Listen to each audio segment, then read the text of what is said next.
tell us where these players are going to wind up. Again, it's a month today. 1 minute on the clock. Dan Graziano, Tom Brady, go. Tennessee Titans. I could have said New England, but we're doing a TV show. What's the discussion if I say that? I say Tennessee Titans. I do think this makes sense. This is a team that's coached by a former teammate of his in Mike Vrabel. It's got a good offensive line. It's got some young receivers. It was in the AFC Championship game this year. I think this is a team that offers Tom Brady the chance to say you can compete for a Super Bowl if you come here right now. On this TV show, I'm going to say New England because it makes sense. They have a really good offensive line. He knows the system. What's going to be interesting if he says to Coach Belichick, I need every Monday off. My family has moved. I won't be in Foxborough Monday and Tuesday. What does Coach Belichick say to that? I like the Titans. I'm with you, Graz. The Titans, obviously, they have the Patriots connection with their head coach, and I think they have just as good of a growing defense. Patriots had a great defense last year. I see it making a lot of sense. I don't know. I keep hearing John Gruden will have his say in this before it's all said and done. Could be. That's the one sort of on the outside to keep an eye on. All right, so Tom Brady 1 month away. Who's next? Let's talk about Drew Brees. Where will he be playing? We'll let Mr. T start on this. I think we're using the wrong verb. I think he'll be broadcasting. As Coach Parcells would say, once you start talking about retiring, you already are. And he's had a great career. And if he's having second thoughts, and Acho, as a foreign player, to go through the rigors of a season and you're not completely committed, I think he's already told us everything about his intentions. I love that. You went for the high-hanging fruit. That's a good take right there. I don't know if he is going with the retirement route. Remember Ben Roethlisberger? He contemplated retirement 2 years in a row. As a linebacker, it might be different than a quarterback, especially an elite quarterback. I think he has 1 to 2 more years in the tank. My understanding on Drew Brees is he's considering both things equally. He's not considering playing for someone else, but coming back and playing another year for the Saints or retiring. My understanding is he hasn't decided. You talk to different people, they'll tell you different things. I would lean toward him returning to the Saints at this point, but it's not 100% sure. I think this could actually be the first ever example of load management in the NFL where he and Taysom Hill will sort of share the load, if you will, at the quarterback position and try and nurse him along healthy to another postseason run. If I had to guess, I would guess that's what he's going to do. We got one more.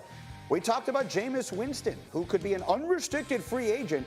Acho, 1 month from today. Where is he? I'm no Miss Cleo, but let me look into my crystal ball, Greenie. I think that he goes 400 miles on the South Florida Turnpike to the Miami Dolphins. And I say this, the Dolphins haven't had a 5,000-yard passer since 1984. Dan Marino, now I know. They haven't had a 30-interception quarterback either, but we keep that hush-hush. I think he goes to the Miami Dolphins. I think he lights it up. And they've had 20 quarterbacks since I think their last winning season or something like that, so it's not a big deal either way. I think he goes to the aforementioned John Gruden and the Las Vegas Raiders, and he competes with Derek Carr. It's a reasonable contract, and you have 1 and 1A, and I could see Jameis being attracted to a guy that he feels could maybe fix his turnover problem.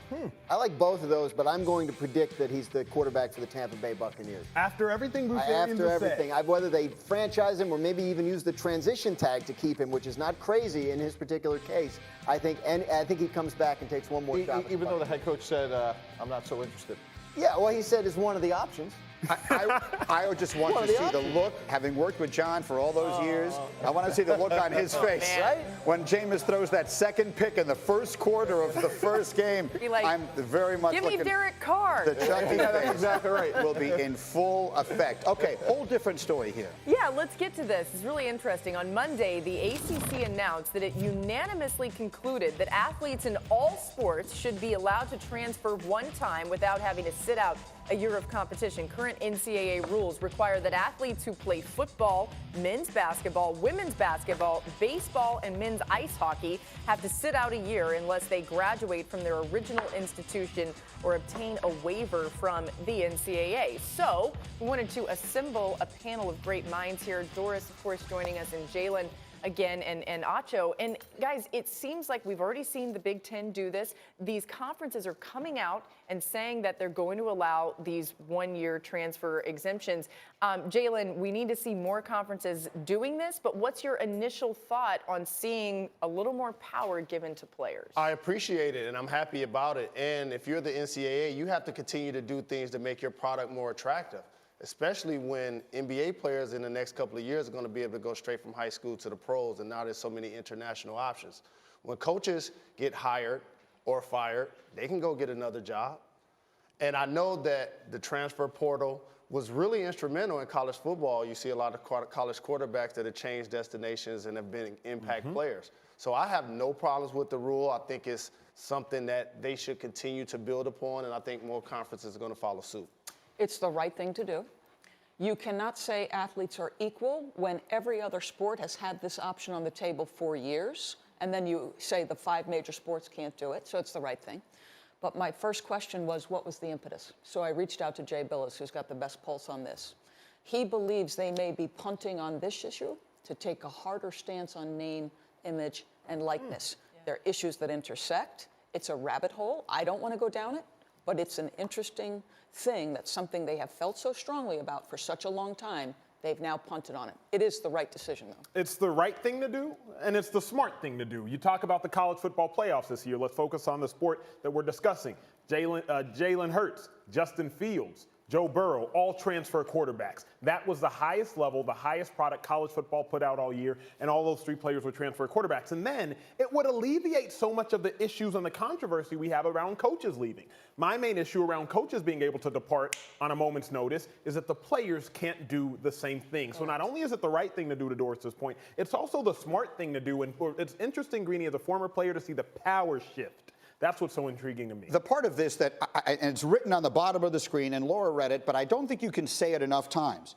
These are rules that only apply to football, men's basketball, women's basketball, baseball, and men's ice hockey. So there is no logically consistent way to suggest that this is not a business, which the NCAA has to consistently tell you, but then tell you we have set aside special rules for the sports, exclusively for the sports that wind up generating revenue. There is such inconsistency in that I actually had a hard time reading the story yesterday without laughing. Well, in other words, I want to have control over the athletes that make the most money for the university. Exactly right. That's exactly really, right. If you really want to. Here's the thing that killed Greeny. I wasn't actually upset until you read that. Yeah. It brings it all back to the forefront of the table. It's the NCAA is trying to continue to massage all of our eyes and convince us that the sport is amateur, when there's nothing amateur about the sport. They just have different sort of rules in play to try to keep it as amateur. That's why you don't want to have transferring allowed, because it's more like a free agency type of market. The fact that both the ACC and the Big Ten have come out with unanimous decisions, I think, is really important, too. This is something that we'll continue to see these conferences do,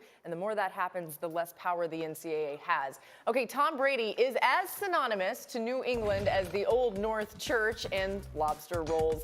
I love lobster rolls. What happens if he leaves the Patriots? And that is keeping Ben Affleck up at night. Ben Affleck, the Academy Award winner, is joining us next. Stay tuned for his take on Tom Brady.